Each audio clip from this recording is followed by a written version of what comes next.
Assalamualaikum dan selamat sejahtera. Yang dihormati para hakim yang arif lagi bijaksana. Saya Ali Irfan. Dan saya Ahmad Fayad. Kami dari kumpulan Dynamic Voice. Ini adalah pengesahan untuk jenis robot dari pandangan hadapan dan pandangan belakang.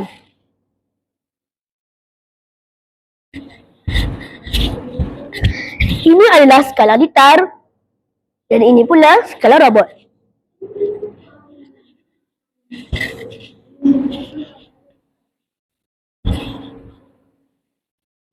Kami akan mulakan cabaran.